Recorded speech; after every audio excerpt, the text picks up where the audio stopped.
Kəlbəcər şəhər günü çərçivəsində Kəlbəcərin mərkəzi meydanında müxtəlif səpkili sərgilər təşkil olunub.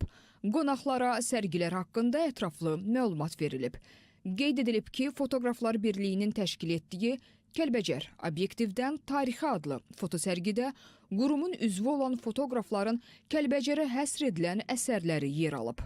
Fotolarda Kəlbəcərin işğaldan əvvəlki və sonraki dövrləri, füsunkar təbiət mənzərələri, tarixi abidələri, eləcə də 44 günlük vətən müharibəsi və bir günlük antiterror əməliyyatı ilə işğaldan azad edilmiş ərazilərdə aparılan bərpa və quruculuq işləri əksini tapıb. Sərgi Kəlbəcərin keçmişi, bugünü və parlaq gələcəyi arasında canlı körpü yaradan vizual hekayələrlə ziyarətçilərə tarixin şahidi olmaq imkanı yaradıb. Sərgidə 44 günlük vətən müharibəsini simvolizə edən 44 foto nümayiş olunub. Bugünkü gün üçün sağ olsun. Cənab Ali Baş Komandanımıza öz minnətdarımıza təşəkkürümüzü bildirir ki, bizim öz doğma torpaqlarımızı düşmənlərdən azad eləyibdir. Biz də Cənab Ali Baş Komandanımızdan fəxr edirik. Onun bir kəlmə sözü ki, Kəlbəcər azaddır, Şuşa azaddır, Laçın azaddır, bizim üçün həyatda hər bir şeydir. Bəli, döyüş yoldaşım dediyi kimi Ali Baş Komandanın siyasəti nəticəsində bütün Qarabağımız azad oldu. Xüsusən də Kəlbəcər, bir də Kəlbəcər şəhəri günüdür. Bu münasibətlə Kəlbəcərlilərimizi, Azərbaycanlılarımızın hər birini təbrik edirəm. Bu qələbənin qazanılmasında Cənab Ali Baş Komandan İlham Əliyev cənablarına öz minnətdarlığımızı bildiririk. Və bugün 25 noyabr Kəlbəcər şəhər günü elan edibdir. Bu münasibətlə doğma Kəlbəcərlərimizi səmimi qəlbdən təbrik edirəm. Xalqımızın gözü aydın olsun.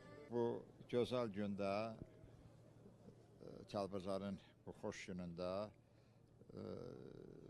hamıza Allah saxlasın deyirəm və həmişə sizə Kəlbəcərli günlər arzulayıram. Xalça Muzeyinin Yaddaş adlı sərgisində muzeyin kolleksiyasından Qarabağ və Kəlbəcər Xalçaçılıq Məktəbinin nadir nümunələri təqdim edilib. Sərgi xüsusilə köçəri həyat sürən, heyvandarlıqla məşğul olan əhalinin məişətini əks etdirən alaçıq interyerini canlandırıb. Nümayiş olunan eksponatlar bölgənin qədim etnoqrafik xüsusiyyətlərini və mədəni kodunu diqqətə çatdırıb.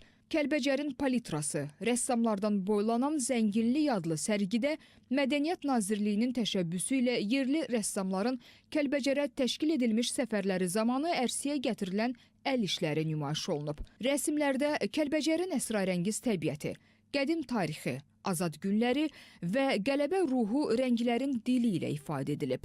Sərgi məkanında xalq sənətkarlığı nümunələri də təqdim olunub. Bu sahə hazırda qədim sənət ənənələri üzərində inkişaf edir. Burada taxta üzərində oyma, xətəmkarlıq və keçə sənəti ustalarının əl işləri təqdim edilib. Eyni zamanda sərgi məkanında sənətkarlar bəzi nümunələrin hazırlanmasını əyani şəkildə nümayiş etdiriblər. Tədbir çərçivəsində Kəlbəcərli uşaqlar üçün rəsm üzrə ustad dərsləri də təşkil olunub.